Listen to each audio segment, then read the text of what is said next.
Hello everybody, here we are back at Miracle Park talking about A Course in Miracles and our favorite subject on Sundays, the holy relationship, which is referred to as a healed relationship. It can be referred to as a reborn relationship, a new relationship. We kind of like thinking of it as a new experience because that's what's happening in our life is we're having a new experience. And how does that happen? By this strange, I don't know, odd thing called application. What? Yeah. Greg, we using the A word already. We take the words from the Course, and it's like we put it in the frying pan of our life, stir fry it up, and apply it and eat it and digest it. And then tell people how it went. And then tell people, it's a really easy process, really. Yes. And so we get to experience what it's like when you actually apply the ideas of A Course in Miracles to your lives. In your relationship. Yes. In the past couple of weeks, if you were to rate our relationship from boring to, which would be at the lower scale, I guess, and then the middle ground would be mediocre, not too good, not too bad, nothing to complain about, or like wowzer. Like wowzer is like, can you believe 8, it? 9, 10. Yeah. So and what would you rate it? What would you rate it? Well, That's great. Put me on the spot already. My goodness. No rehearsal. This is not rehearsed, as you can tell.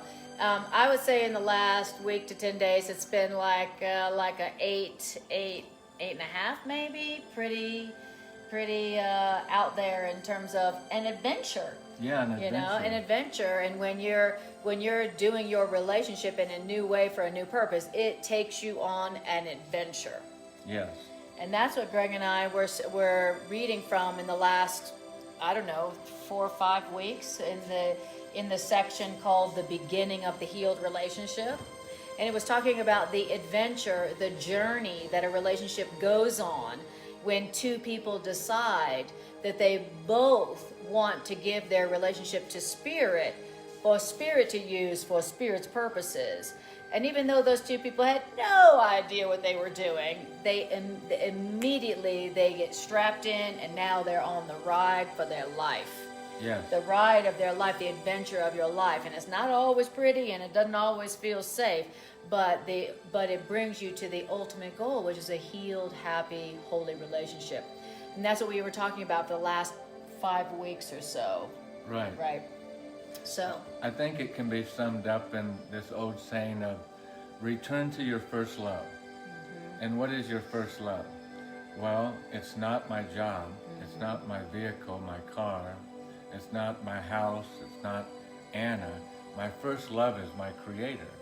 And when we have been learning to return to our first love, our Creator, our source, we're learning that Creator knows a lot more than we do about what really makes us happy, what really gets our juices flowing, and really what a plan that comes to your life that I'm pretty certain you or I could not have scripted this out, written this one out. Yes. And it's just interesting how every corner we turn now through our weeks of anticipation to what God is going to show us, more revealing to us our own true nature of who we really are. We think we know who we are, but we've come to learn that we really have a lot to learn about what our purpose and our function is, and how far the envelope in life can go. Yes. To experiencing things that you never would have thought in a million years that you would have been able to experience, because quite honestly, you wouldn't have even thought of the ideas. So you wouldn't even have known them to be on the table. To ask for it. To ask for them, because your vision doesn't go that far. Exactly. And so once we've been turning over, as we've been learning over the weeks, the holy instance, which is when I come to that place of, okay, I'm going to remove my faith and my trust for my happiness in Anna, and I'm going to pull that away from having her carry that heavy load. A heavy load, heavy burden. To put that, which isn't a burden for heaven, Right. and put that on God's big shoulder. And now I'm putting up my trust and my happiness and my faith for my joy and my purpose and my function into Creator. And now that shift from a holy instant of making that decision to a holy relationship, and that's where the holy relationship comes in, as we've been learning over the weeks, is where I learn to trust in my Creator God for my happiness and fulfillment, not in my special relationship, which is, it's pretty special when you take that away from God. And, oh, you're so special, I'm going to give you the burden Oh, of carrying the thanks. responsibility for Thank being, you, because I didn't have making enough me burden happy. in my life already, you know. So. And we got a couple of Great. friends here tonight. Matt, do you mind Matt? if I put some burden on you maybe tonight? Lay it on, brother. Oh, he could All right. take it, yeah. You got big shoulders. But he got enough also on his shoulders too. Yeah. And to Earl- put with some of those other burdens on your shoulders that people have expectations for you to make them happy. Much Yeah. better to put it on Creator. Yeah, much better. Yeah. Exactly. And we got Earl Raj Purdy in the house too. Ow, Ow. Yes, you need all your mighty companions when you start talking about relationships and through A Course in Miracles. Yes, you need all Because the things A Course in Miracles says about relationships are very startling, very hard to believe, very hard to accept, and downright disgusting for the ego. So you know, it's good. It makes it easier to hear about the special relationship versus the holy relationship when you've got your mighty companions around you. So thank you guys. Yeah. So Thank you. in the last 5 sections, we heard a lot about how a healed relationship or a holy relationship began. And like Greg was saying, it begins with the decision of two people that they want Spirit's plan, they want God's plan for their own happiness, instead of the old purposes for being in relationships that we all used to have. You know, the old purpose for relationships was this: you're going to make me happy, and I'm going to make you happy. Do you? You agree? Okay, great. I do. You do. Okay, great. Now we're one. Now we're joined. But that is a relationship that's joined in the ego script that will guarantee nothing but unhappiness. So if I'm putting my faith and my happiness in Greg, in Greg's behavior, Greg, if you be different, I'll be happy, and Greg's doing the same for me, that's the old purpose for relationships, and that is the perfect formula for, as we've all experienced, disaster. Right. Relationship disaster, which we've all experienced. Oh my God, true love, so lovely. He's gonna make me happy. I make him happy, he makes me happy. And then we get into the relationship, now we're committed, and all of a sudden, the other person stops making us happy. Right. They stop doing the behaviors that we think make us happy, and now we have grievances with them. Now we're giving them guilt and attacking them with guilt. And that's what we have. That's what we call a normal relationship in the world. And so the healed relationship begins where both people say, we don't want any old purposes for our relationship. We have been there, done that, and it was horrible. And we're still in debt to it and still in therapy for it. It's still and still hurting of it. And they say, we want a relationship that has a different purpose and one that is Spirit's purpose for our relationship. And that was the interesting thing. Like, Spirit wants your relationship. Spirit has a purpose for your relationship. Spirit wants to use your relationship.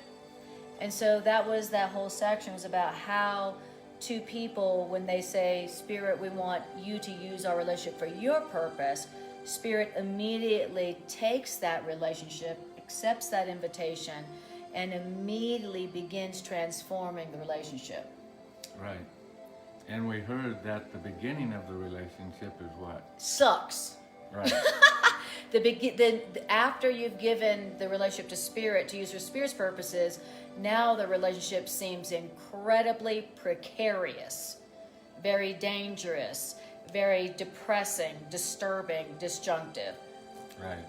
At the very beginning, when you realize that I have to remove putting my trust in Anna for my happiness, in other words, quit controlling her, so that when she goes out, because if I'm putting my trust on my job for my happiness, and that means, okay, for me to be happy, I need to come in at 11 o'clock so I can sleep in, and I need to leave by 5 o'clock so I can have dinner. You know, those would be the things that I would be trying to tell my job that would make me happy. And of course my job's going to tell me what would make it happy. And now we have a special relationship because we're going to make bargains. Well, you can't leave at 5, you're going to have to put in at least an 8-hour day. And so I'm going to go, well, then I want an hour lunch, and we just negotiate until that special relationship is created, which by design of the ego is going to break down somewhere. I'm going to come in late someday, and now my boss is going to be disappointing me because he put his happiness and faith in me to make him complete. And I didn't make him complete because I broke our bargain. Well, if he didn't have no bargains with me, and I didn't have no bargains with him, all of our bargains were only with God. And it was really a one-sided bargain. Yeah. You know, it wasn't going to God and telling him what to do. It was just a one-sided bargain of, okay, I'm going to try a new way, which is I'm not going to control anything. I'm not going to make any decisions. My interpretations, I'm going to lay them down on a bed and pull a cover up over it, tuck it in nice and neat, turn off the lights and tell everybody, Don't wake it. Don't wake my interpretations up. Just let my Don't wake my interpretations ego up. go to sleep. Yeah. And then we're going to wait for something that we've never tried before. And now we've made room now we've cleared our closet out, we've made room for God's interpretation to come in. God's plan for our happiness. And we can testify. As some of you know, we'll tell you our junk. All right. We were told by Spirit we're going to be transparent. Raw. Not like the political arena, but we're going to be transparent like heaven is transparent. Right. And when we're screwing up during the week, you know, if you've been watching our past classes, we're going to tell you how we've been screwing up or how we're down in the rut.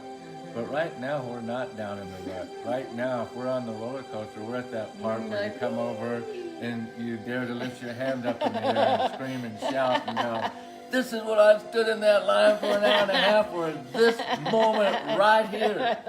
And that's what I feel like we're experiencing the last week and a half or so in our relationship, is we're screaming with our hands up in the air because we don't have it down on our seat buckle trying to control the ride.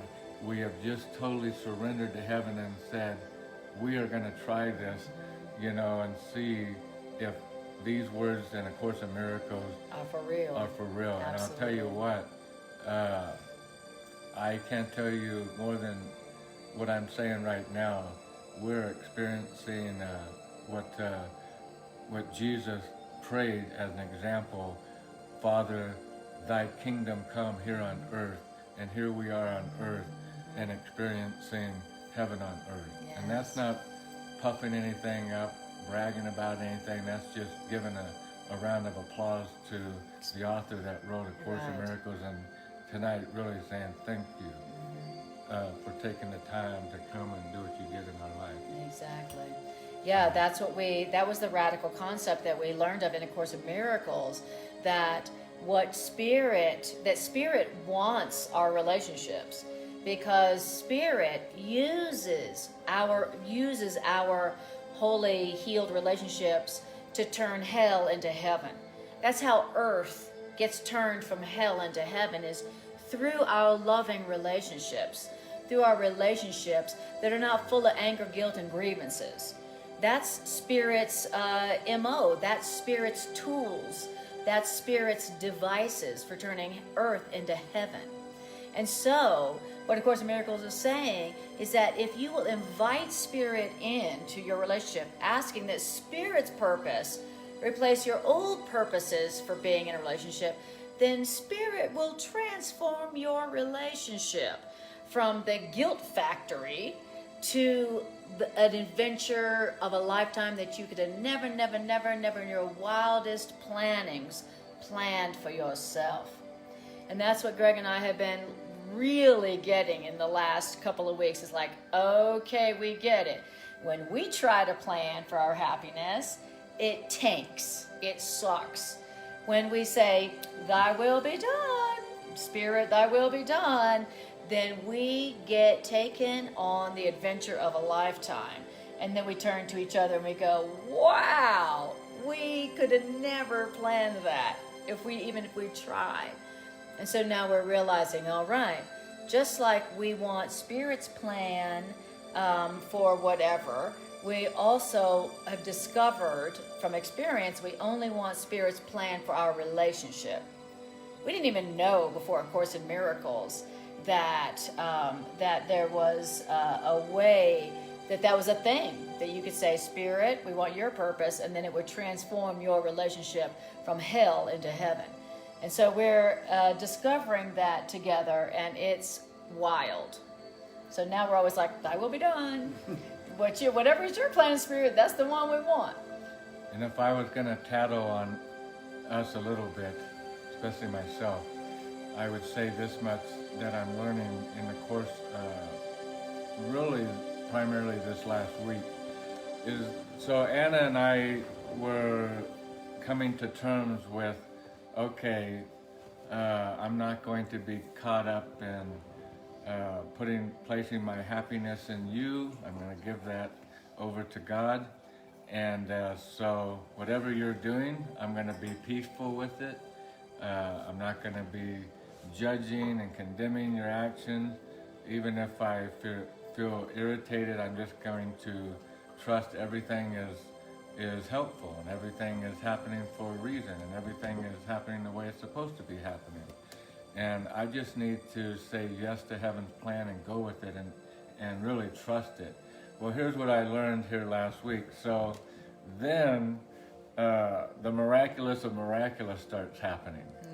And and this is why the Course is so interesting in that it will tell you the next steps coming up. Oh, yeah. And one of the next steps that it told me, is there will be temptations along the way. I don't know if you remember us reading that last time.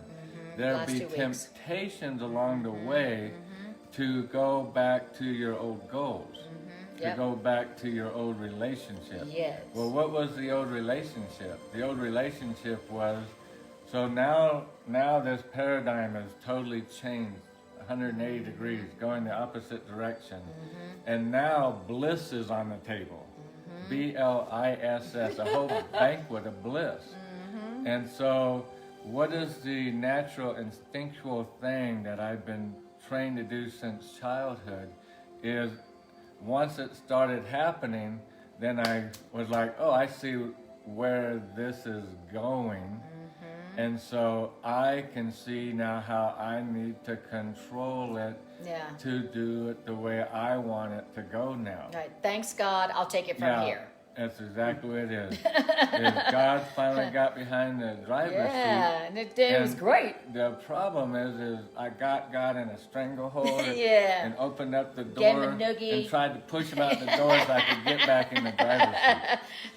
And what I learned this past week is you really have to keep the trust momentum going. During this process, we're told you're going to be tempted. And I was tempted to go back to my old way in the relationship.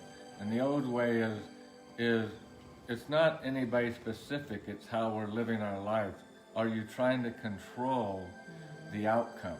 Right. Or are you trying to make the plan? Or are you allowing the outcome and trusting in its purpose and in its plan? Yes. Because I wasn't, and then I noticed I started telling Anna, I said, something weird's going on. It's like at this particular event that I'm doing that opened up in my life, I was like, it's not like it was the week before. Right. It's Something's different. Something's really different. A lot of the joy has changed the way it was, the naturalness of the happiness The of abundance of it. the miraculousness of it. And then it took a few days and it finally started coming back. Oh, I'm going back to trying to control it. Now I'm trying to control how this is going to go. Now that I think I see where it's going. Right. And we don't know where it's going from when we walk off the toilet in the bathroom in the morning. Toilet. And so we just need to keep going from that toilet to the car seat to walking down the aisle of the grocery store with our basket in that same mentality as, I don't know what anything means. If I don't know what anything means, how can I make a plan? And so let's just keep going with that. Right. Tonight we're going to get into, we've been talking about the holy relationship with our Creator. Yes. But we're going to go into chapter 24 into talking about these little hidden treasures we think we have with our special relationship. Exactly. You may have heard in the last 5 sessions or so, the difference between, the Course in Miracles talks about the holy relationship and the special relationship. The holy relationship, like what we've been talking about, is where you both decide you want Spirit's plan for your relationship. You want Spirit to use your relationship instead of the way you all in the past have been using.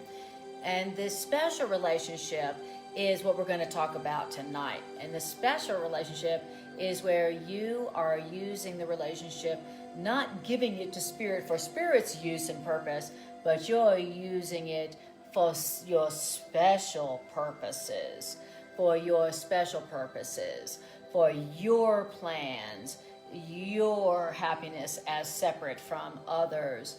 And that's a special relationship. That's the old type of relationship.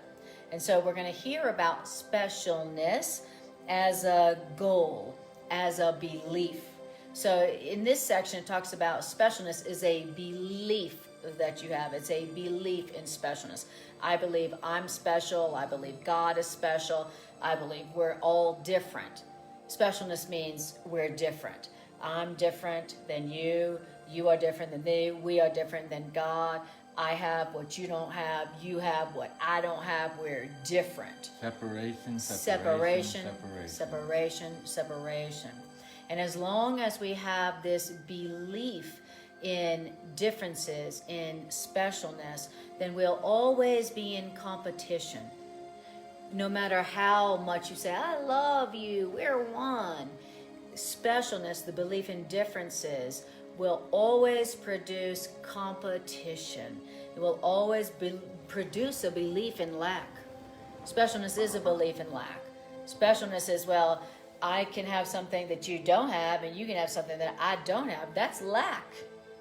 And relationship based on the belief in specialness is a relationship that is going to be full of anger, pain, grievances, despair, depression, pain, broken into by periods in which it seems to be gone, like when you're on vacation or when you're drunk. Says, but that's what a special relationship is. And so we're going to talk about specialness, what it is as a belief, so that we can let that belief be corrected, so that we can stop having the old form, the old type of relationships, and have a new type of relationship that turns hell into heaven for everybody. And that's what we're going to do today. All right. So here we are, chapter 24. Chapter 24, and we are reading out of the annotated edition. If you are in the blue covered edition, then Earl, could you help us figure out where this section is in the blue covered edition? The annotated calls it We're in the annotated. The dream of specialness. In the blue covered edition, the hidden belief in specialness. And Earl will find that for us. if he no sacrifice, honey, no pressure, but we'll give that to you if we come up with it. But in the annotated edition, we're in chapter 24, which is called The Dream of Specialness. And the name of the section is The Hidden Belief in Specialness. All right. So, would you like to start? You want me to start? Should we flip a coin?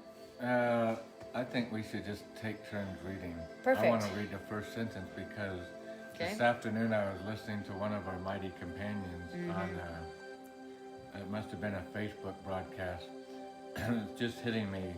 They spent quite a amount of time talking about the Course is always saying, don't forget, you need to remember, hey, don't forget. And here we are at the first line of this, and it says, forget not. Yeah, don't forget. And that's why the Course is so repetitive. It's just repeating, because it's trying to get us to remember some ideas, and those ideas will take us into an experience of true reality. But the first line, forget not that the motivation, this course has a motivation. This course has a motivation. And what's the motivation? Well, the motivation for this course is the attainment and the keeping, to attain and to not only attain, but to keep a state of peace. Yes. We were talking about this a little bit on our walk. You know, the world is so big on, oh, I gotta get $1 million. And then I get $1 million, I've attained it. And now we have to figure out, okay, now how do I keep that $1 million? Right.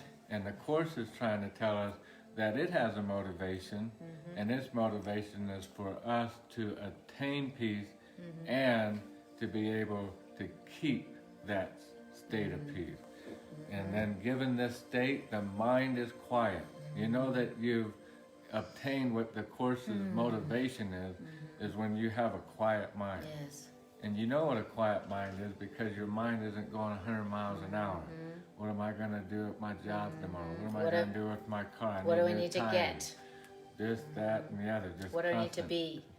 Everything's not right. Exactly. That's the story of the ego. Everything's not right. Where the holy relationship we learn, everything is right. You've got your total trust in God that everything is helpful, everything's working the way it's supposed to. And so, given this state, the mind is quiet. And the condition in which God is remembered is attained. So, for the condition to be in place, for God to be remembered, we have to have a quiet mind.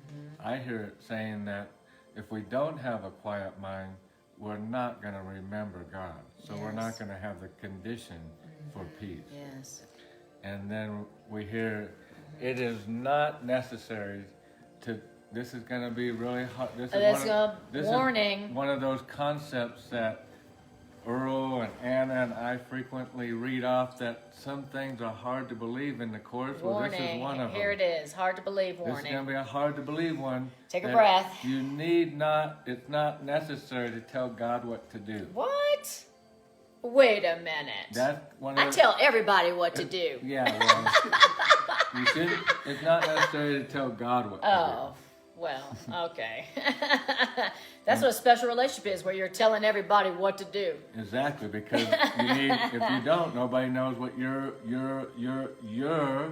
plan is. Exactly. And a special relationship is like, I tell Greg what to do, and Greg goes, okay. And then Greg tells me what to do, and I go, okay. But then we're full of resentment with each other, full of grievances. You know, a special relationship, now that I think about it, is just like a director at a Hollywood Yes, set. totally. They're like, places Okay, everybody, everybody. places you. All right, take 2. You put on a longer outfit. Yes. And don't be cursing around me. And- we're holy people. Exactly. And I want you please to be talk less this demanding. way, and I want you to act that. Don't be drinking that either. It's Exactly. offensive. You Yeah. drinking that. Exactly. Don't, and smoking. Don't. You, Don't are you do that. smoking? What are you smoking? Or how about you? You need to smoke some more. Yeah.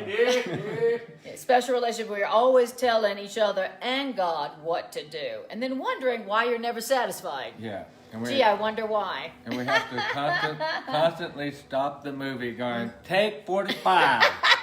Now you do your part Come the way I on now. told you to. Or am I going to replace you? Yeah, read your script right. So, we're being told it's not necessary to tell God what to do. Why? Because we are so trained Yes. in the area of telling everybody what to do.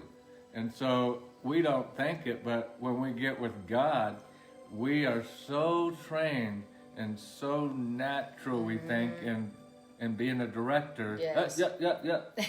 And God's like, put the thing down. Yeah, you don't need your little- We're going to start at take 1, not Yes. 45. Right. And we're going to start with let me, God, be the director. Exactly. And then we're told in sentence 4, as if we need to be told this, that God, the reason we're not supposed to tell God what to do is because God will not fail. God knows what to do Yeah. for your happiness. Amazingly. Amazingly.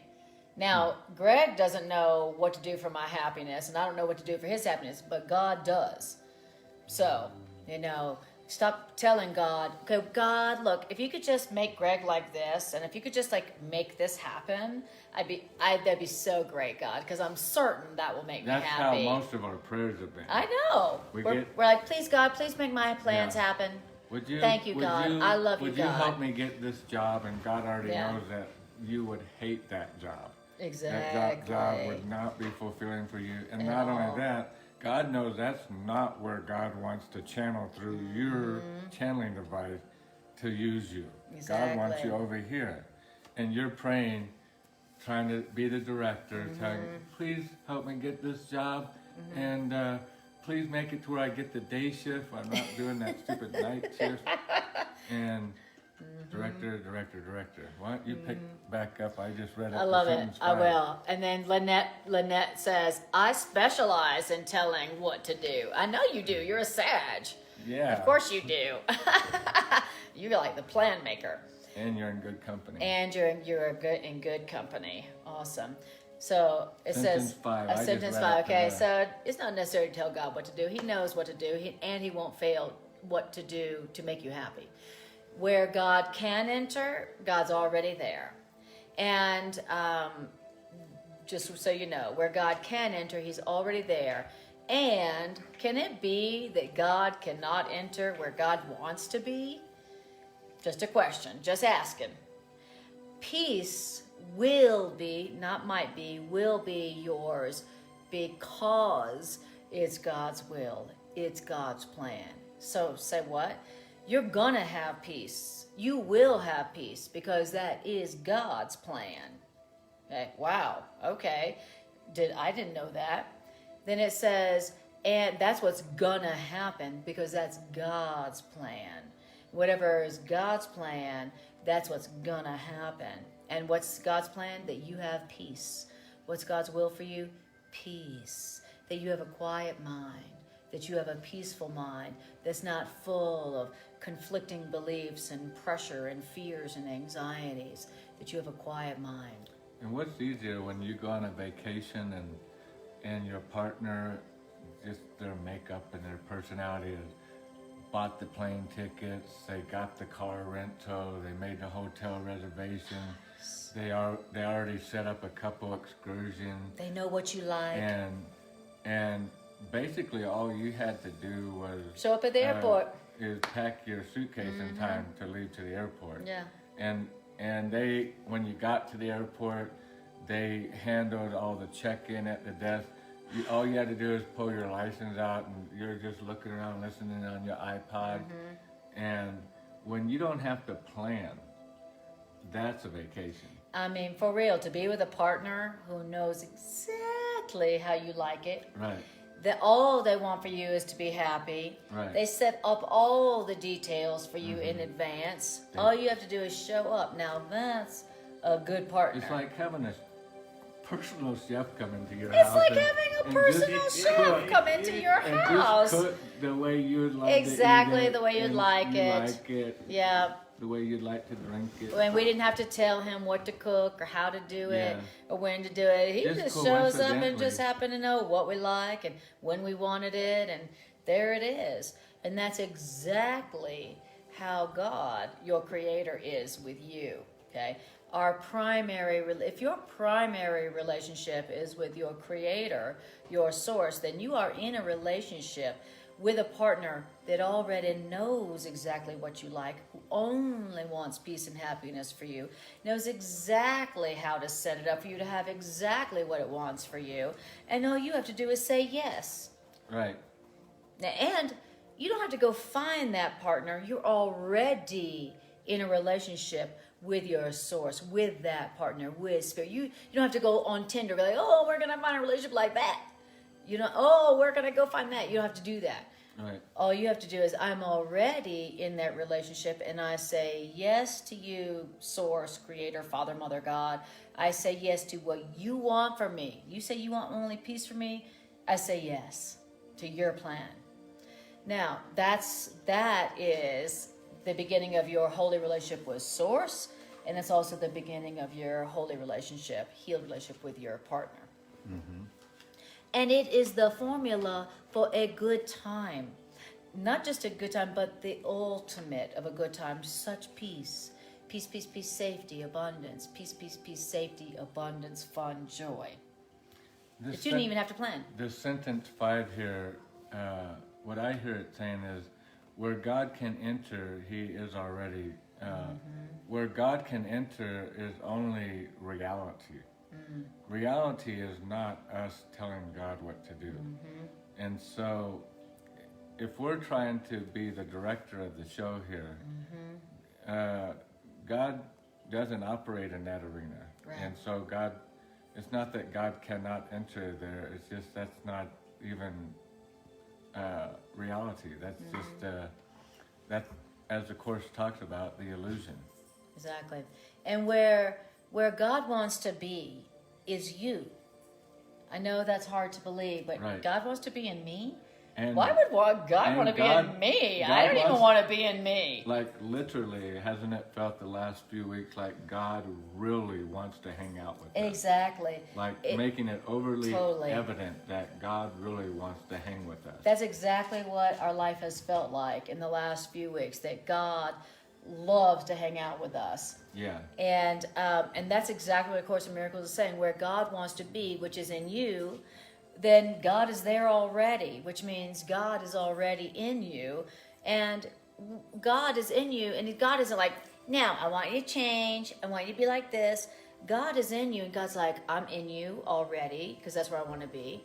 And all I want for you is peace. All I want for you is happiness. I don't want you to sacrifice. I just want you to have peace.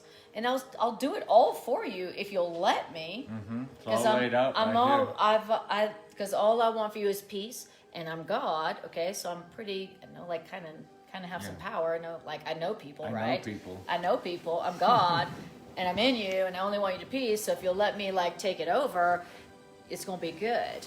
And we're so insane that we're like, no, I still want it my way. I think I know. I think I know better than God, which is so obvious. You do not know how to make yourself happy. If you knew how to make yourself happy, you'd be happy already. So if you're not happy, totally fulfilled already, that means you don't know how to make yourself happy. So saying no to God is just, it's a call for love. That's all it is. It's a call for love. All right. And it says,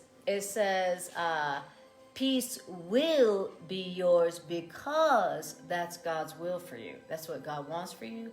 God's already in you, so it will be done. Now you get to decide how long you want that to be. Do you want that to be a month? Do you want that to be a minute? Do you want it to be a year? Do you want it to be 5 lifetimes? When is it you want that to be? God wants for you peace. He says, that's God's will for you.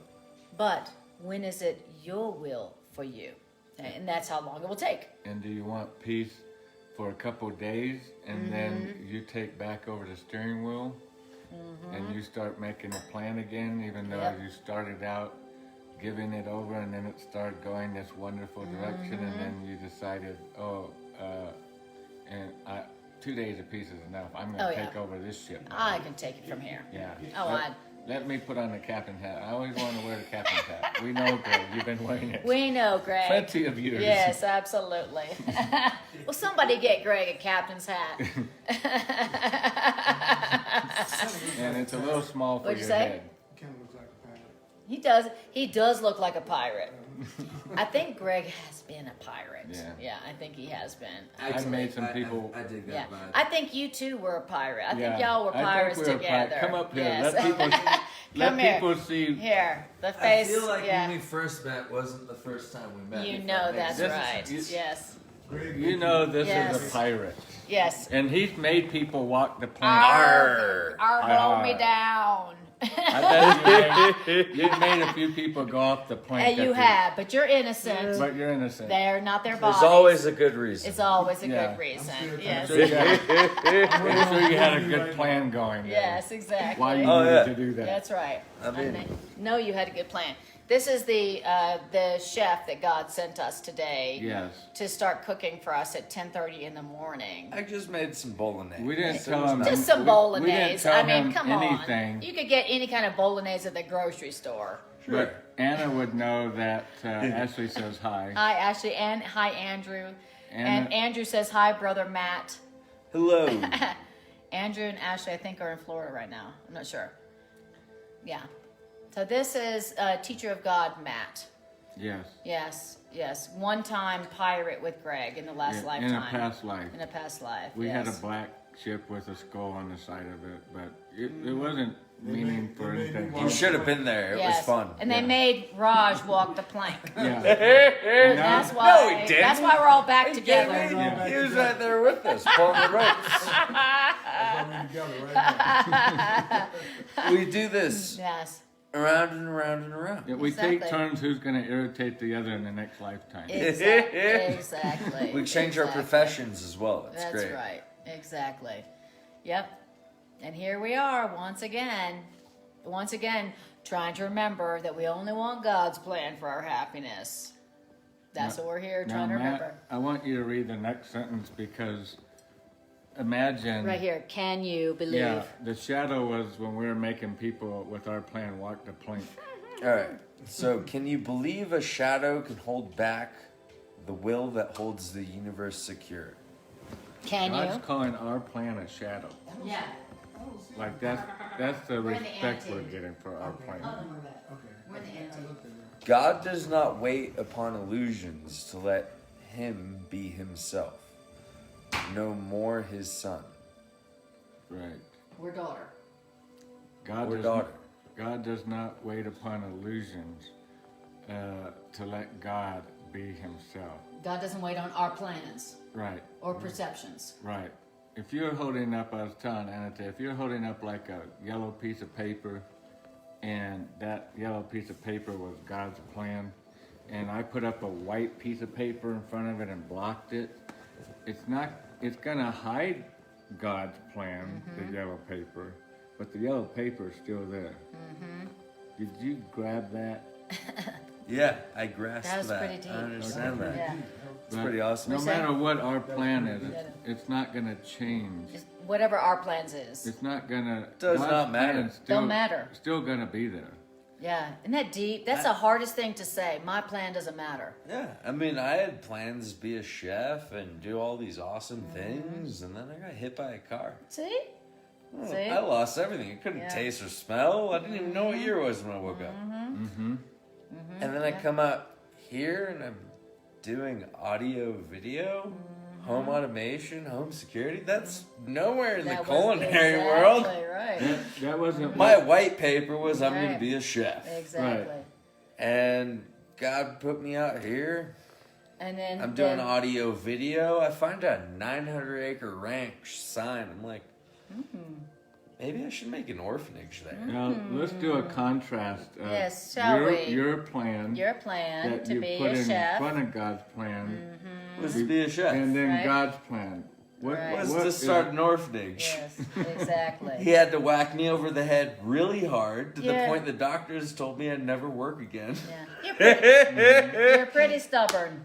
Yeah, Yeah. no. Hey, Yeah, I pretty would have whacked stubborn. you over the head. They Yeah. told me I couldn't, that's why I did. Exactly. It We've is all what been it kind of stubborn with our plans, and until they were shattered, and they were like, "Why, God? Why?" Why? Yeah. It's I like, had oh a good no, I plan lost some going. material Right. things. I had 3 other people agree that I had a good Exactly. plan. And the harder and the tighter of the grip we have on our plans, the stronger the disaster it takes for our grip to open on our plans so that we can receive God's plan. So the tighter the grip, the more of a disaster it seems to take for our hands to open up and release that plan. So But once I you want to let release go- all my plans now so I don't need those disasters. Yeah. Once you let go, everything gets way better. That's It's that's weird. it. That's right. It's like, I need this, but is it a need or a want? I found out what I thought I needed was really just a want. And then what I needed kind of fell in my lap. There you go. It's pretty weird. When you let go of your plan, it's an automatic invitation to God's plan to replace your plan. And God cannot force God's plan on you. And so God has to wait till you let go of your plan as a sign that you want God's plan. Which is why it said where God can enter, he will. Exactly. You got to make room. And God's Gotta got a make room plan. in the old belly down there, in spiritual Yeah. belly. Yep. Yep. And God has a plan for every one of our happiness that cannot fail. Cannot. No way, no how. That plan is available. It's already within us. Where God can enter, He is already. So God already has a plan for your happiness that cannot fail. God has a plan for our happiness and Roger's happiness that cannot fail. And all we're trying to do is let go of our plans so we can receive that. But it's very difficult because we're addicts. We're addicted to our plans. We're addicted to telling people what to do. We're addicted to making plans. I mean, Every it's day I pretty- do it. It's pretty mind-blowing and harmful to the ego to be like, this idea that I have, that I came up with, isn't the best one. Yeah. But if you can take a step back Yeah. and just say, my idea is not the best Exactly. one. God's idea It's gonna happens to be better, Yes. and give it a try. Yes. And And that's the thankfully, fight. Yes. And Can that's you let go Exactly. of your ego's desire and to accept That's it. what God has to give you? that's it. thankfully it only takes us, for some of us, a few million years. Yeah. Exactly. Come to the realization Stop that- bragging, that Greg. our It's plan- only a few million years for Greg. Greg's Greg's all bragging. I'm on the fast track. He's on the right? fast That's what I track. thought. Because he's a spiritual badass. 2 million. Yeah, a few million. Yeah. To But don't let that intimidate To realize you. that our plans have had a bad track record. Yes, Yeah. exactly. Exactly. I'm starting to notice Thank something you. here. Our plan isn't working very well. Exactly. All right. Now, it says, okay, so Matt, you were reading. You read up. Well, we God read- does not one, wait yeah. upon illusions to let God. him. God does not wait upon illusions Our to let plan. him be himself. Okay. No more his son. his child. They are. They are. So we The are. plans are. Yeah. There's we no are. change. God is what God is, and we are what we are. No matter what our plans are, even though we haven't been able to recognize God or ourselves. But we can recognize Him. Exactly. And then, sentence Once you 11. once you read 11 also, And what illusion that idly seems to drift between them us and God, has power to defeat what is their will. our will. And so, what of our plans that seem to idly seems to drift between Our them- plan and his right, plan. Yes. Exactly. We have idle plans that are drifting between us and God, Yeah. and also us and each other. Oh, I have a plan. I have a dream. You don't. I have a dream. You don't. This is how it should be. Like, I have a dream of an orphanage where I feel like something is giving me this idea where I should start an orphanage. And then something else is just, thinking about, well, I need to be able to pay rent, and I need to be able to eat, and I need to put gas in my truck so I can get to work, so I can make money, so I can pay for all the things, Yeah. And And- this is drifting between them. Then My you and idea and God. his What- idea. That's What right. we're learning is You- God's plan exactly, right. is an effortless path. Right. God's plan will, as you say, it'll fall in your lap. It'll come. The phone calls will come to you. Exactly. That's how we know we're on God's plan. Exactly. And as the Course, as Earl was talking to you earlier about today, you know also it's God's plan because you're getting motivated. The Holy Spirit is, we just read this a few weeks ago, inspires us. Exactly. Gives us inspiration. To be inspired. And so every time I hear you talk about the children's orphanage, I hear Inspiration. your passion, your Yes. inspiration, and I'm like, that Yes. spirit. Whereas when I'm Exactly. talking about how I just worked like Right. 80 to 100 hours a Exactly, week, you're right. like, wow, man, you need to figure that out. God. Because I love you, dude, I'm going to tell you something. Yeah. Don't do what I did last week. And now that you're inspired and you see the plan unveiling, Yes. Yeah. Don't take it over. Don't take it over. Because that's how it got started to begin with, is by not doing it. By letting That it was come God's to you. I plan. God's appreciate that inspiration. advice, and I'm Yeah. gonna take that Right. advice. You know, at Exactly. this point so far, Yes. I've just been like talking about it, and everybody's like, "Hell yeah, let's Yeah. do this." And that's good to talk about. Right. But because then- like, it's not like I don't know really how to describe it. I feel like the idea, the motivation, it's coming from somewhere else, and it feels like it's my like this is Right. what I should be doing. Absolutely. But I don't need to alter it and Or make grab it my on- or own. grab hold no, of the I wheel. need to just like hold on to the seat and ride it. That's right. Exactly. Right. That's what it's saying. Right. That's what it's saying. Exactly. That if you can not take over the wheel of that inspiration, then God will continue to unfold that plan for you, where it's effortless, where you receive the means for it instead of having to make it up. Right. All right, maybe Okay. take us away All in paragraph right, here 2. we go. Okay, here's another. Take a breath. You don't have to believe this. And this is another, what we're about to read is another reason why Course in Miracles classes are not as full as the mega churches. Okay, you ready? Paragraph 2. To learn this course requires willingness to question every value that you hold. Every value. Are you willing to question every value that you hold? Tell the truth. Well, I thought I was until the Course in Miracles made me question some of them, and then I put the Course in Miracles away. But I want to. So And for me, that becomes tough. We don't have time to go into any of it, but some of the stuff that we've experienced the last couple of weeks have been things that I'm sure you can relate. I was raised initially Southern Baptist, and so that gave me a lot of core values. oh yeah, And so some of the things that have been happening in my life totally go in contrast Completely. and friction with those Southern Baptist teachings. absolutely. And so as this new plan's coming to me, I get really worked up going, This is because I'm opposite. wanting to judge from Yes. my core values. Yes. Not from trusting what God's plan is. I'm wanting to judge it from my core values of what I've been taught.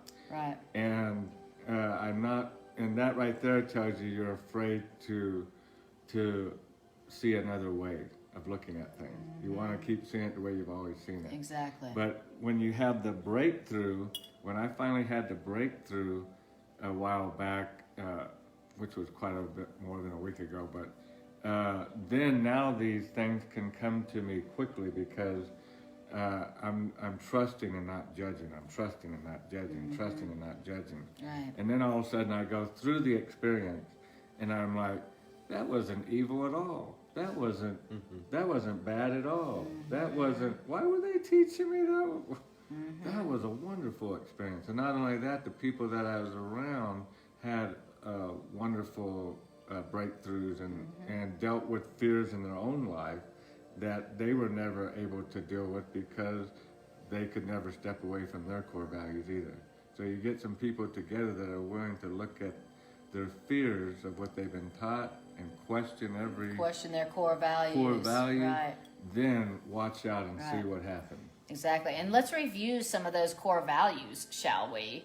The core values that most of us have learned before A Course in Miracles are guilt, possession, specialness, fear, and those are just to name a few of the core values that we all learned. That sin is real, we are guilty sinners. Those are core values that we learned in the past. And of course, in Miracles is requiring your willingness to just at least be willing to question what you learned, your core values from the past.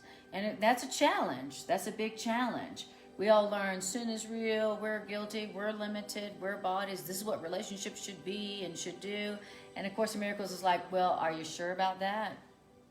Now, are you sure that's the way it is? Or is there any possibility that there's a higher truth or something that's more true?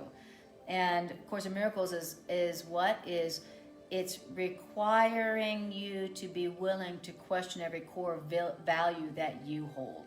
You think about in the Garden of Eden, what's the first thing that happened when the trouble started brewing? The trouble started brewing when Adam and Eve had obtained a core value. Ooh, I'm naked. I need to clothe myself. I'm guilty.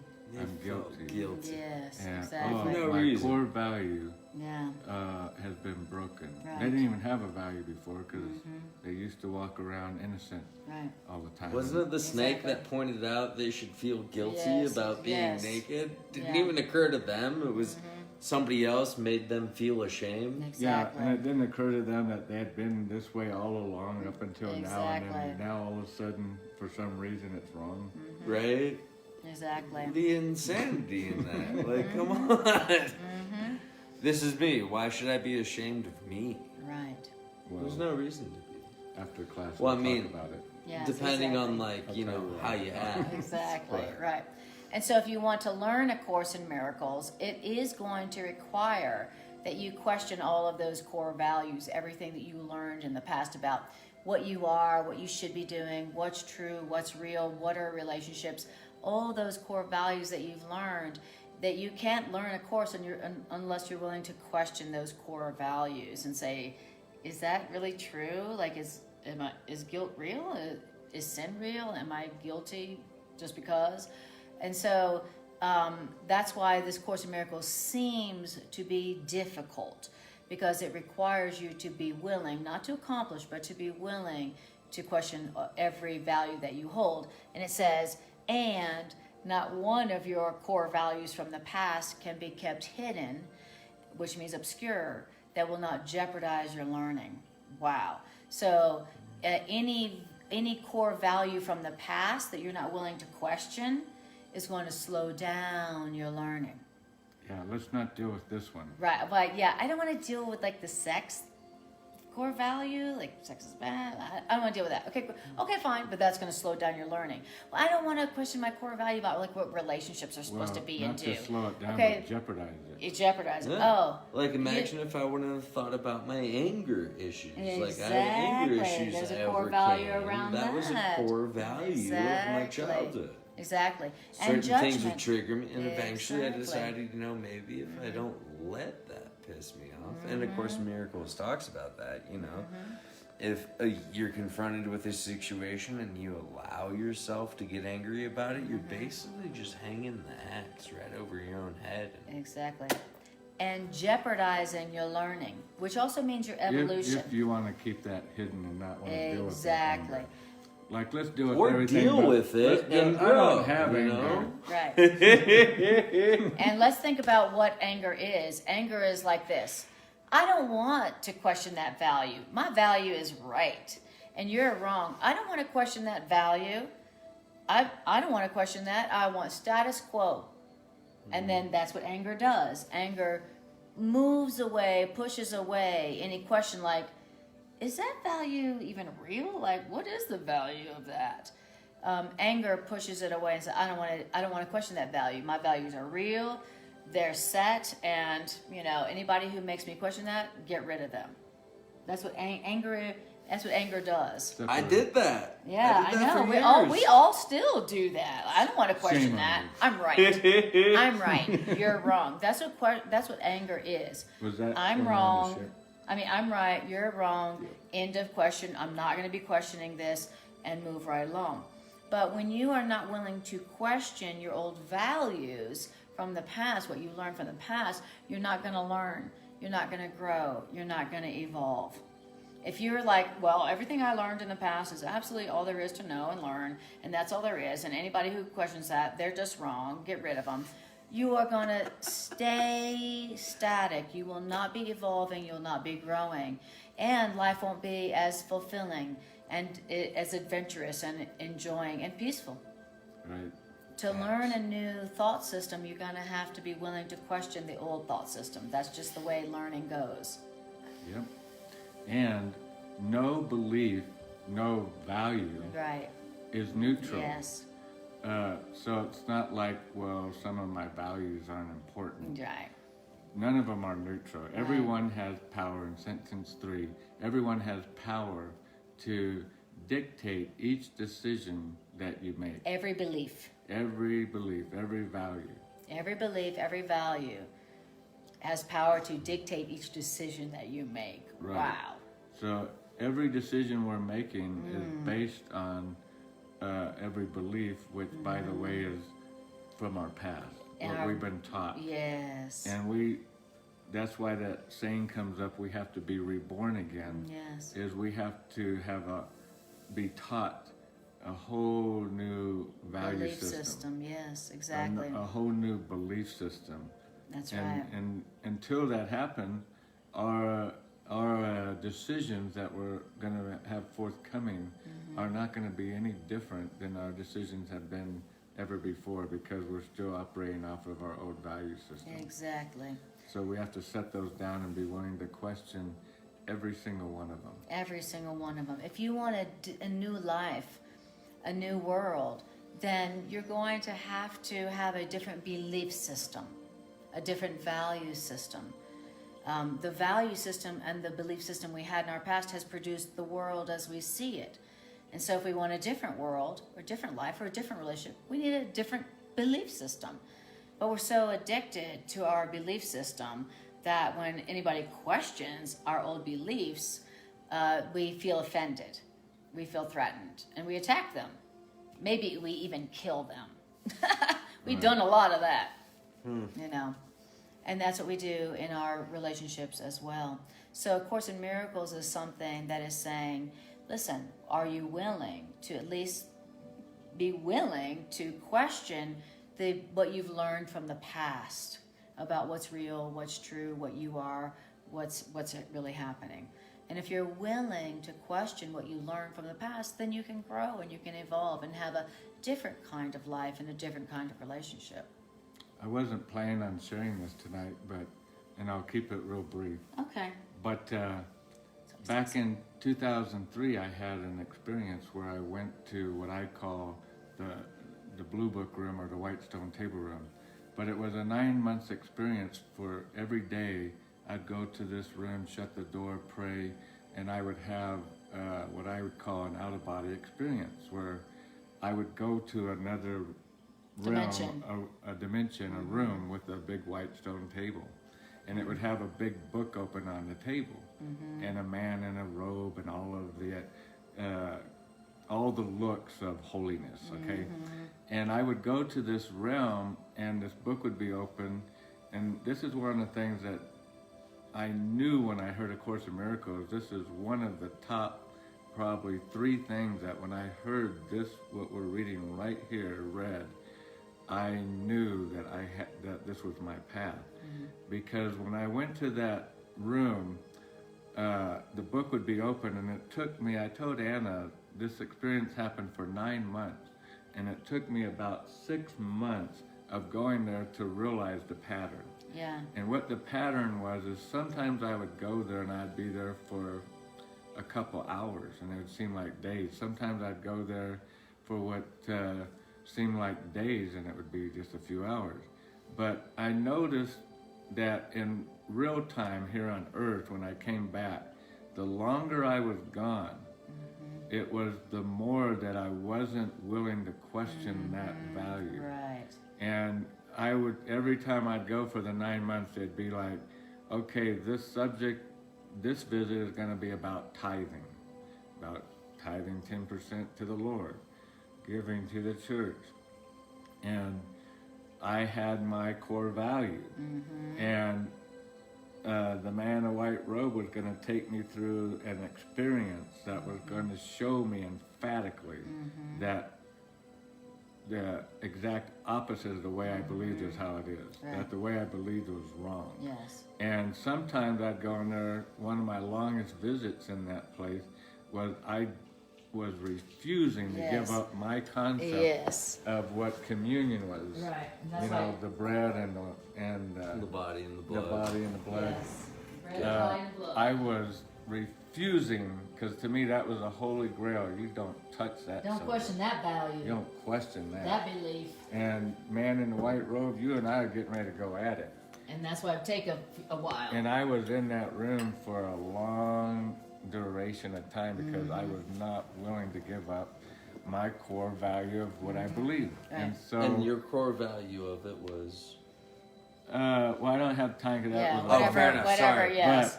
But Ignore when my I came questions. when I came back, I realized emphatically, without a shadow of a doubt, that I was wrong. Yeah.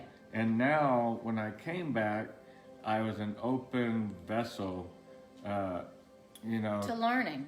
for learning. To something new. To put new wine Yes. into, to be preserved now. Yes. And to go on and be reborn with a new concept now. Oh, okay. But the initial telling me the concept, I was like, "No, that ain't right, dude. Right. That's wrong." And so that's what the Course is telling us right here is, and I wasn't realizing all my decisions that I was making during my life were based on all BS Beliefs values. that you and had so learned. all of my decisions are going to be BS. And I didn't realize that pattern of what was going on until quite a while into that experience of, oh, I'm making a lot of wrong choices because I had wrong belief systems. Exactly. And if you were taught along the lines of sin and fear and guilt and separation, then you were taught things that aren't true. You have values and beliefs that aren't in alignment with reality, with creation as Creator created it.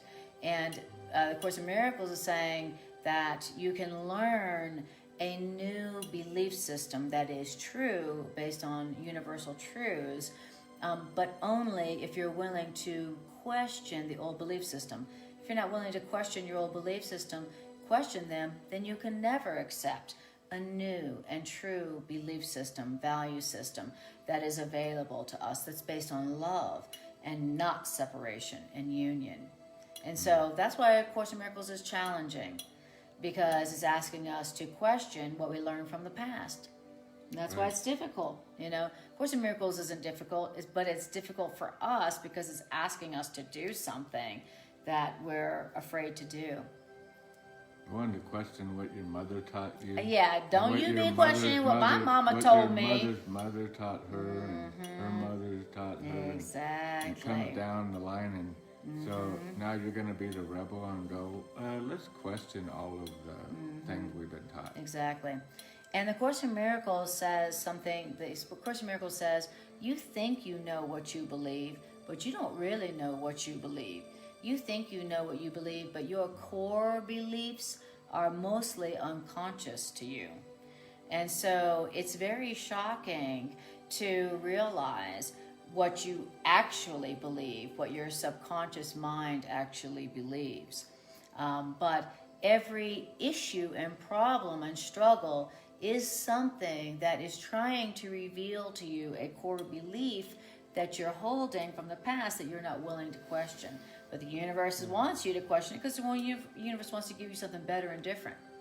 But that's the core of every problem and issue. It's a core belief I want to hold on to and not question. So So in sentence 4, for a decision, when we make a decision, it's based on a conclusion, based on everything that you believe. So everything that we believe, our decisions are the result of that. Yes. And if everything that we believe is built on a house of cards, an illusion, falseness, that which isn't real, then we're going to be making decisions that are a reflection of all of that. Wow. Every decision you make is based on everything that you believe. Just Wow. the conclusion of it. Yes. So depending on what you believe determines every decision you're going to make, every choice you're going to make. Relationships, job, body, health, everything. The conclusions are flawed by your decision. Exactly. Your conclusions are coming from your decisions. Your exactly. thought, your filter on the world. Yes. Exactly. That's your Is filter. altering. You and I are both Your looking at conclusions. something, That's your filter. and one of us is upset about what we see, and the other one is happy about what we see. I think it's And the they're dream both job, and you think it's a job from hell. Exactly. Yeah, exactly. Yes. A good illustration. You think it's a dream job, I think it's a job from hell. We're both at the same place, looking at the same thing, but we're both basing it at the conclusion of our emotion. The conclusions of our emotions are based On on, what our, we on our believe. core values. On what we believe, our core values. Exactly. And it is the outcome, every decision you make is the outcome of belief. And every decision you make follows your belief as surely as does suffering follow guilt, just as surely as freedom follows sinlessness. So that's how it goes. That is how it goes. What the decisions you make in life are coming from your beliefs. That's it. That's what determines what you decide. I'm going to decide on this person. I'm going to decide on this path. I'm going to decide on this belief. I'm going to decide on this choice. It's all coming from your beliefs and your values. And if you don't like the results, if you don't like what you're experiencing in your life, then you're going to want to question your values, which determined your decision to choose everything you're experiencing. That's the way you have a different kind of life.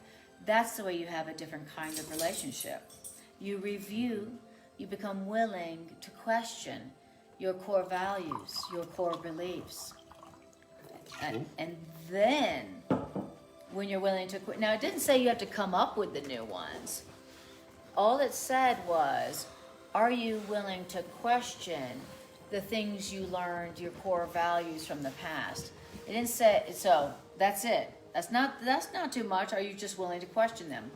If you're willing to question what you learned from the past, then you can receive a new truth that enables you to have a new kind of life and a new kind of relationship and a new kind of health and a new kind of abundance.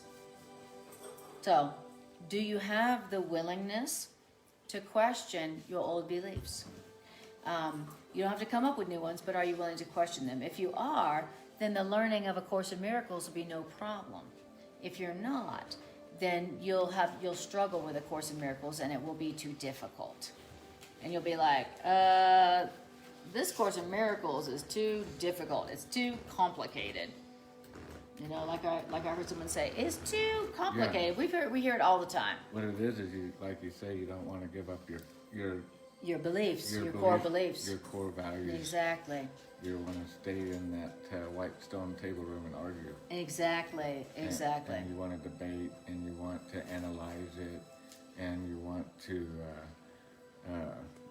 treat it like a jury trial. Like, well, what we have here is my value on the witness stand, and as you can all see, the evidence shows that it's pretty good. That I'm right. And that my parents were right, and their parents were right. So, there. Okay, wonderful. Well, great. You get to keep your same life? Awesome. Have a nice day. But if you don't like your life and you don't like the results, if you don't like what's going on, then know where it's coming from. If you don't like your life, your world, your experience, your relationship, the only way to change that is to realize where it's coming from and to allow something new to come in. That's the only way to have a different kind of life or experience or different kind of relationship. And if you want a new kind of life or relationship, but you're not willing to question your old values that made you choose that kind of life or relationship, then all you can have is the same old, same old. Do you want a new relationship? A new kind of life.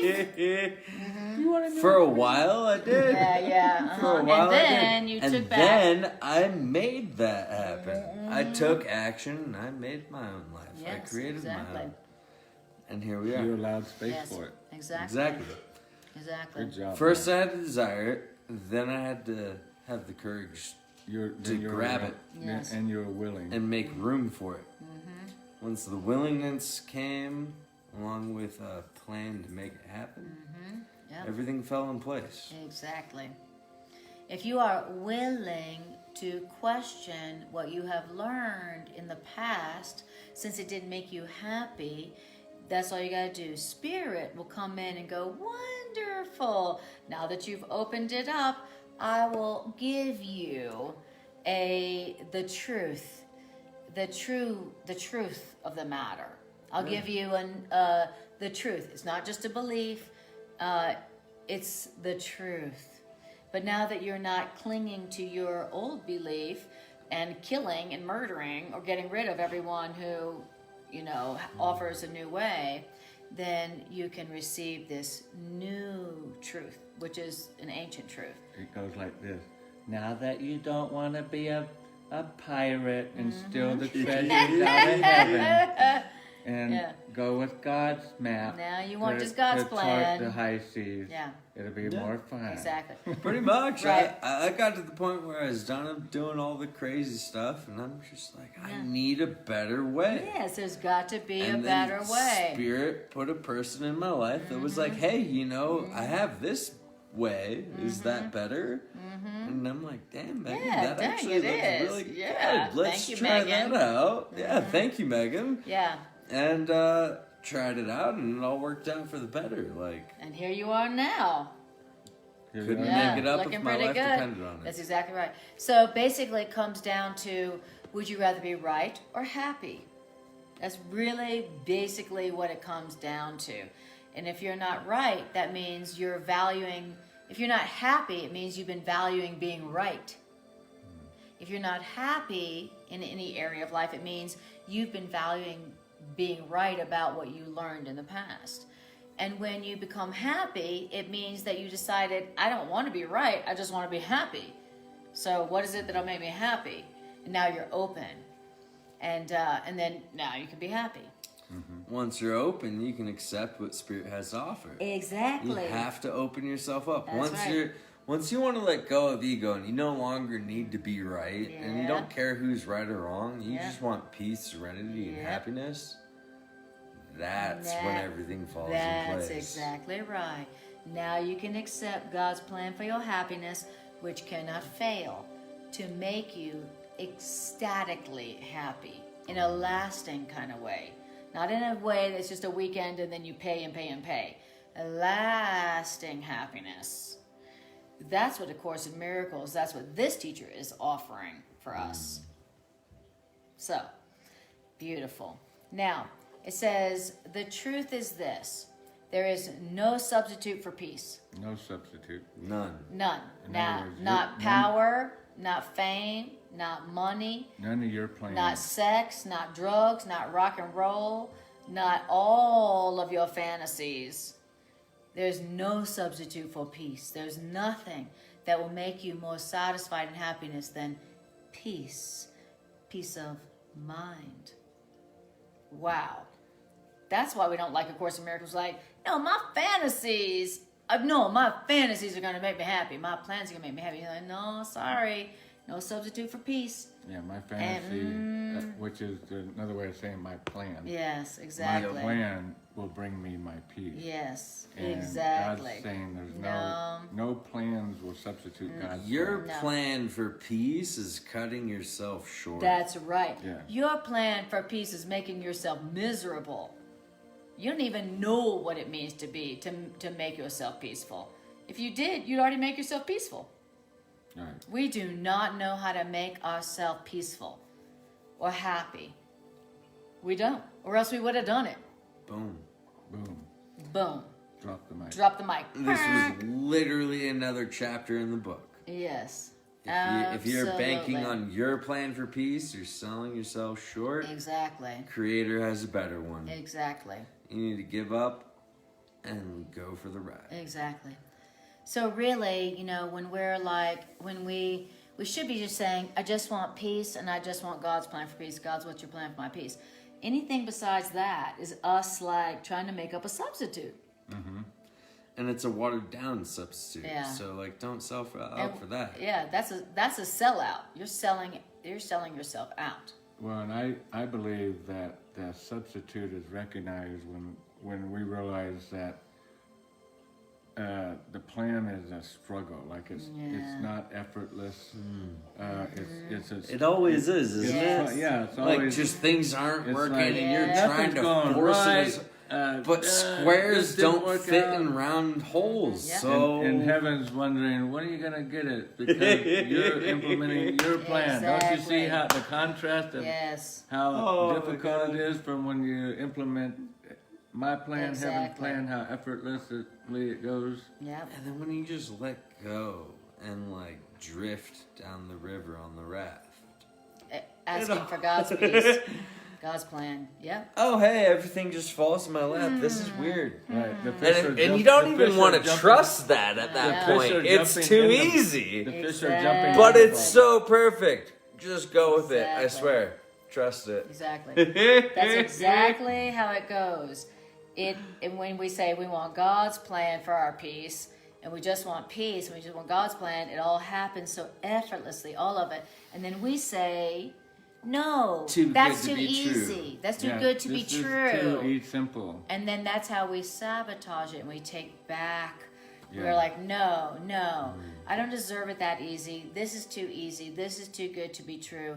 I'm going to take back control. We're going down the river in a raft, like Matt said. I don't deserve it. And the fish, Like Matt said, and I the don't fish deserve are it. jumping in the boat, and then we get a plan. I need to get a fishing pole Yes, and and a some net. minnows and a net. And we need to get the fish out of the boat before the boat gets so heavy it sinks. Yeah. Oh, wait. Weren't we there to catch the Yes, fish? right. Why is it And just- weren't the fish jumping in the boat that we weren't even rowing? Yeah. It's like we don't even notice that Yeah. it's happening effortlessly, naturally. Yes. It comes so quickly when you Yeah. finally just let go. Yes. Give up your dreams, your designs, Your your plans. desires. And it's insane Yes, it is. how quickly It everything all- comes together. Exactly. It- And the hardest part will be accepting that. Yes, Just like that you is said. literally the hardest That part. is Is the wait, hardest am I part. dreaming? Am I in a this coma? real? Did I Is this did I real drive life? my truck off Bertha Pass Is on this my a way cult? home? Is this a cult? Am that I one dead? too. Am I dead? And that was the other one. Is this a cult? Yep. You know, the problem, the hardest part of this curriculum is accepting it when we had to do almost nothing. Yeah. Is that our core value is you gotta work for it, you gotta work for it, you gotta earn it, you gotta earn it. And with A Course in Miracles, when it comes and you didn't work for it and you didn't earn it, all you did was say, I'm willing, we're like, oh, that goes against my core value. Yeah. My core value, you gotta earn it. I need to put some You gotta overtime sacrifice for it. Where was You the gotta blood, work sweat, for and it. tears? Exactly. That's our core value. You can't get it unless you put in blood, sweat, and tears and sacrifice. And so when we receive it and we didn't have to do anything, it brings up one of our core values, and it is a conflict. And part of specialness is to be able to step back and go, look what I did with all my hard work, sweat, Yes, and pain. right. Look at my plan. Exactly. Look That is what the- I Yes. accomplished. I I That's- still that's brag about exactly the what crazy things specialness I've done is. in my Right. day. Yes, that's exactly what specialness is. Look what I did for myself. Look what I made happen. And Yep. then God's plan, which is the only thing that can bring you happiness and make you peace, you didn't do. It wasn't your idea. It wasn't your plan. You didn't make it happen.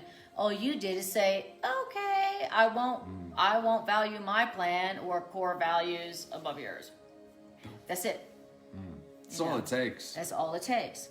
And so what A Course in Miracles is saying is very simple and very easy. Healing, salvation is very simple and it's very easy. But it's difficult only because we don't believe we deserve it that easy, because our core values were you don't deserve it that easy. Nothing's free. Nothing that's worth having is free. You got to earn it. Period. Even though your life that you have been given and mine were given freely. Yes, what God gives freely. There's no cost. The Course in Miracles says that what comes of God has no cost at all, And no none. sacrifice. No sacrifice.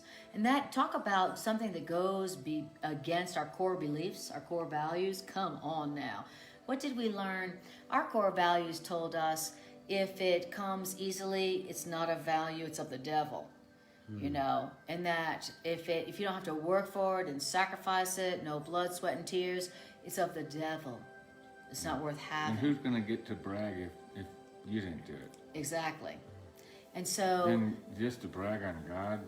right. And so that's why accepting what the Course in Miracles is offering is the hardest thing you'll ever do. You're going to have to question your core values about blood, sweat, and sacrifice. You're going to have to question those values in order to receive what the plan of God wants to give you, which is just peace at no cost for free. Like, that sounds, that's got to be a cult, or that's got to have whatever. That's a trick. So that's what's difficult about A Course in Miracles, even though the curriculum itself is easy, the easiest thing on earth that you'll ever do. But it's difficult for us because this. So we're told there's no substitute for peace. right, God's peace. right, Or you could say that we can't put our plan in for God's plan if we want peace. exactly. And what God creates in sentence 7, what God creates has no alternatives. So God doesn't need to flavor what God has created, which is already the plan for our life. Right, God already has the manuscript written out for that. exactly. What God creates has no alternatives. Yeah. And the truth arises from what God knows. That's where the truth is going to come out and be known. It's Right. not going to be known by what we think we know. By Our past, our what values. we learned in the past. Right, And our decisions come from our beliefs as certainly as all of creation rose in God's mind. Just like all of creation came to be from what God's core belief is, what God's thoughts are. Our beliefs, decisions come from a different place, right. from what we believe. From what we learned in the past, from people who didn't know the truth about themselves. Right. Well, our beliefs come from our past, and what God believes comes from God. The truth comes from what God knows. The truth doesn't come from what we learned at all. So all creation rose in God's mind because of what God knows. And do you think we're going to have time to go into paragraph 3 tonight, or? I don't know. It's about 5 till 9, so maybe Yeah. we should just do a recap, and then we'll pick up from where we left off, or go somewhere else next week. What would a pirate say? What would a pirate say right to about that? now? Like, aye. How did we used to say that? What was it that we Well, would there's R, there's Arr, aye, Captain. arr. It all depends. yes. What's the What would message the we're trying to convey? Yes, exactly. I What would the mean, spirit captain It say? is getting late. I feel like it's time for some rum, so All right. Arr, let's Arr. move on to next week. To God's plan. And rum. To God's plan. No alternative. Yes, exactly. Only God's So plan. let's just do a little. So we'll do a little recap. So we'll say what you heard from that, what you got from all that, and what I got from that. We'll do a little recap, and then we'll just leave it at that till next week. Captain So, Matt. all right, Captain Matt, what did you get from all that? I mean, for me personally, Yes. it was kind of crazy. We were jumping around like it was triggering memories from other lessons and all Wow. sorts of stuff. You know, like I guess the main point I was taking from this lesson of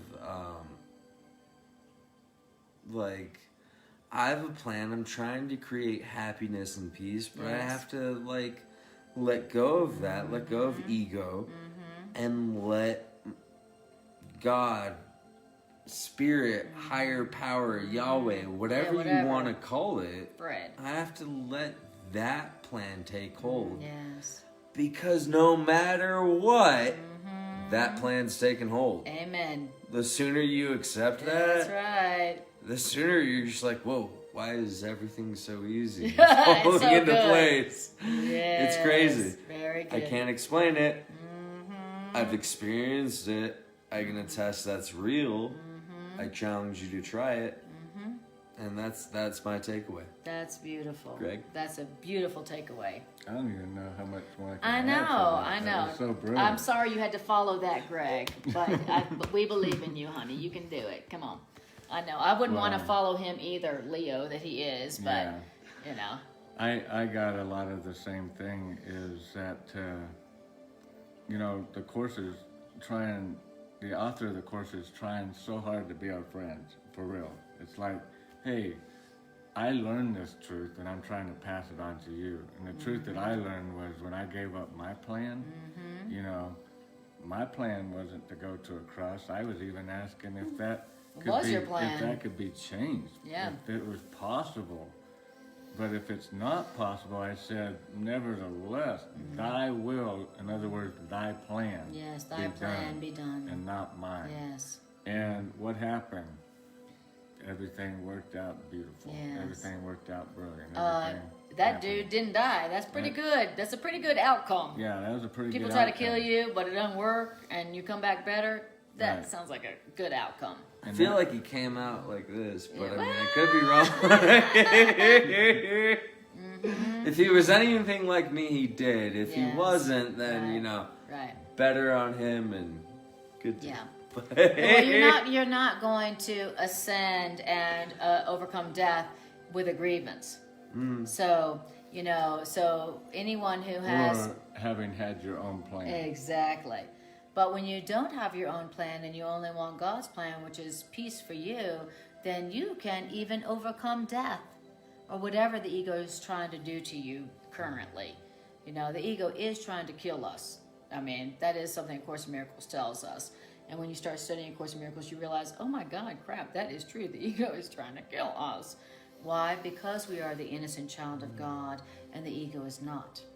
So the ego is mad at us. It's jealous. So, but that's a whole nother topic. So, did you finish with your? Yes. Okay. Just want to ask. But what I heard here is that all of my decisions in life come from what I believe, and if I don't like, if I'm not happy, if I'm not ecstatically happy and abundant and healthy with my life, then the source of that is coming from my decisions. Everything that's happening in my life came from my decisions. I said yes to that. I said yes to that. I said no to that. I said yes to this. I said no to that. And if I don't like, if I'm not feeling fulfilled, that means that I may want to question my beliefs that led to all these decisions. If I don't like the results of these decisions, I might want to question the core beliefs that I learned from childhood. And I learned tons of core beliefs that were not loving at all. That were like, you gotta work to earn it. You gotta earn your living. You gotta earn your love. You can't just do nothing and receive it all. You know, you deserve that. You know, You got to work for it. You got to work for it. Those are core values and beliefs I learned from my childhood. And if I want something different, I'm going to have to be willing to question that. And so Course in Miracles is like, hey, here's something that is different from what you learned as a child. You deserve everything at no cost because of who you are as a child of God. How about that? And I'm like, it can't be that easy. And that's me resisting, questioning my core beliefs and my core values. I learned I had to work for it and earn it. Course in Miracles is telling me, no, you don't. You deserve it because of who you are. And my difficulty in saying, yes, I accept, is because I'm unwilling to question what I learned from my past. I'm having I feel like a really deep moment right here. Awesome. Deep moment. We like Deep moment alert. Deep moment alert. No, as Anna is speaking, I'm realizing, what a child of God also means is we are the extension of creators. Mm-hmm. We come from Creator and we are creators. Mm-hmm. And how we manifest is through our thoughts and our beliefs. Mm-hmm. Whatever we believe is what we're going to create. Is what we're going to witness in our perception. Yes. Mm-hmm. And as Anna's speaking here about her core upbringing beliefs about you got to work for it, because I was raised under the same.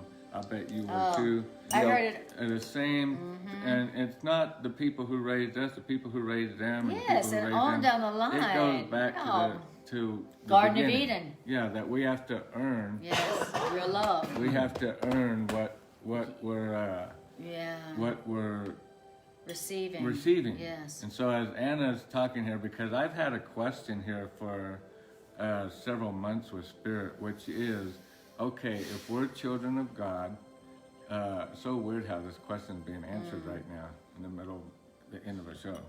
But holy instant. I've been asking for a couple months now, if we're children of God and we're not supposed to strive and struggle and all of that, God provides the lilies of the field, all that. God's gonna totally take care of us in every way imaginable if we would just let go.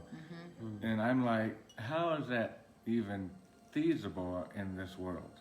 How is it even feasible in this world that I cannot struggle? Right. I mean, not only do I have to struggle in this world, but I have to struggle overtime. Oh, totally. I have overtime struggle. Beliefs. And so, as Anna's speaking there, I really feel like I was hearing Spirit so loud and clear saying, the only reason, the question I've been asking, like, oh, by the way, that question you've been asking as she's talking, the only reason why you struggle is because you believe you have to struggle. To earn it. And when you would give up that core belief, which is only as difficult as you're going to want to hold on to it to be right about that core belief, will be the amount of time that it takes you to experience what it's like to have somebody say, cast your net on the other side of the boat, and then you do, and you can't even haul in the load to your boat.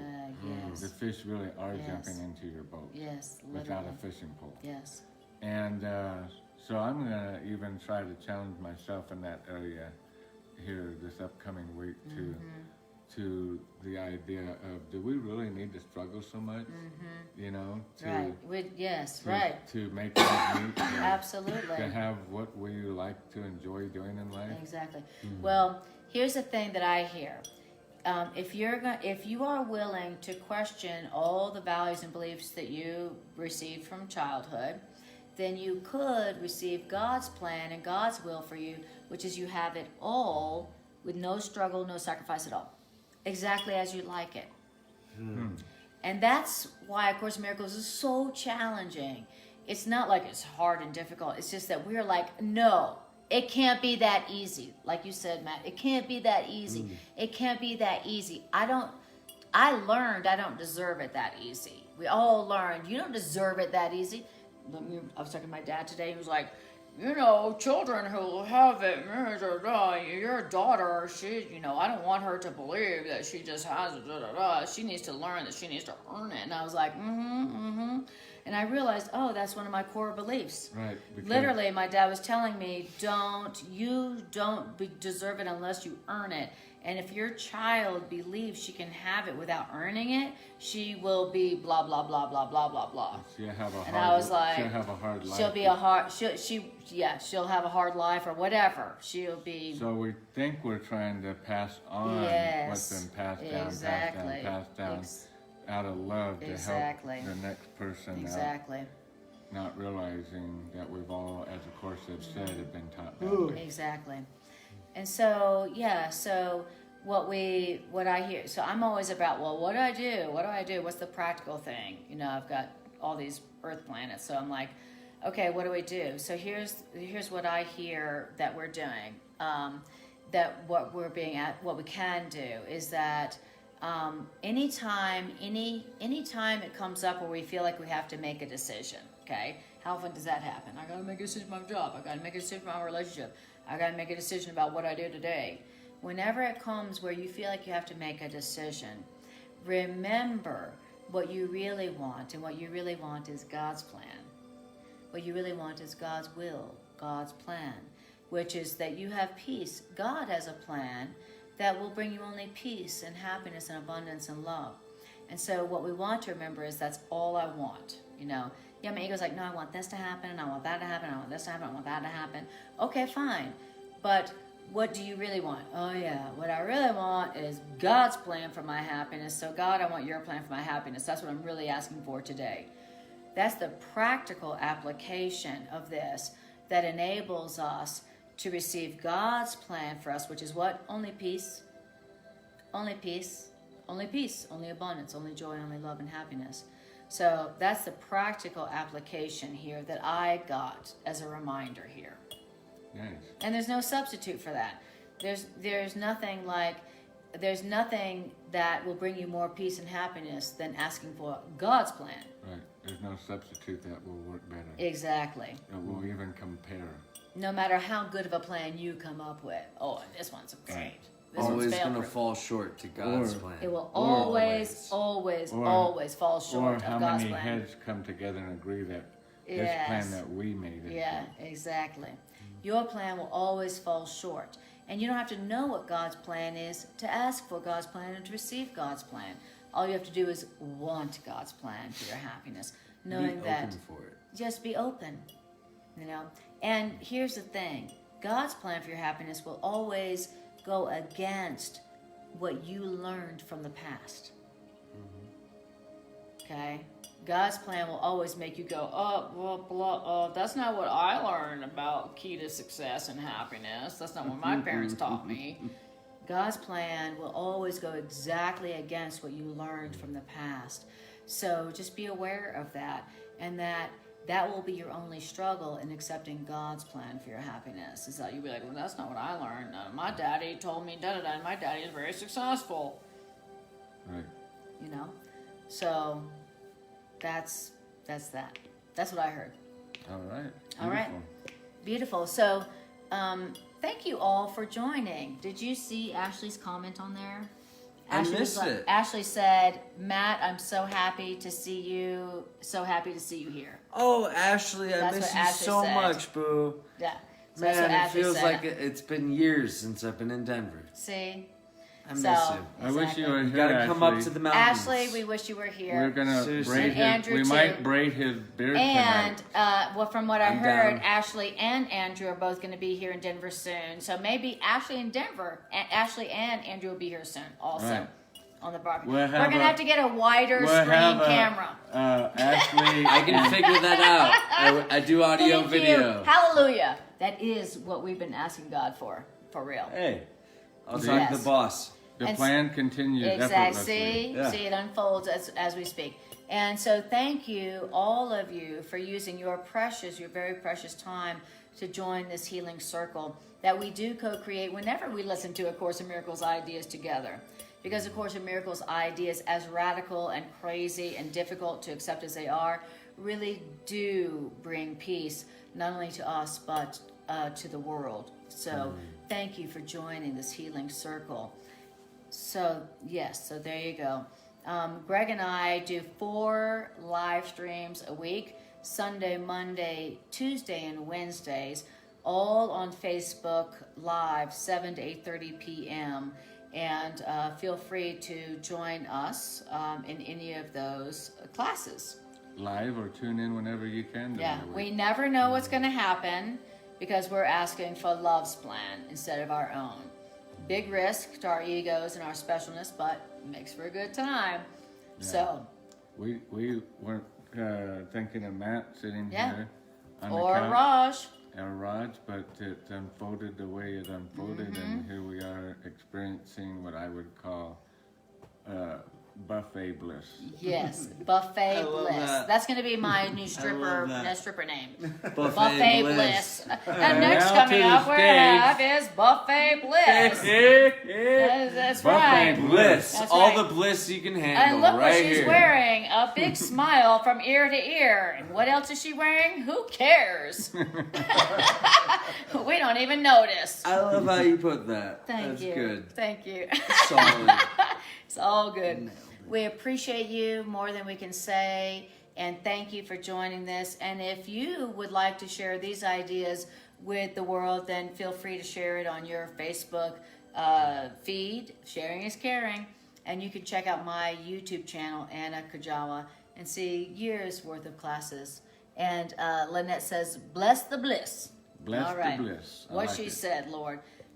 We appreciate you so much, and we'll see you next time we see you.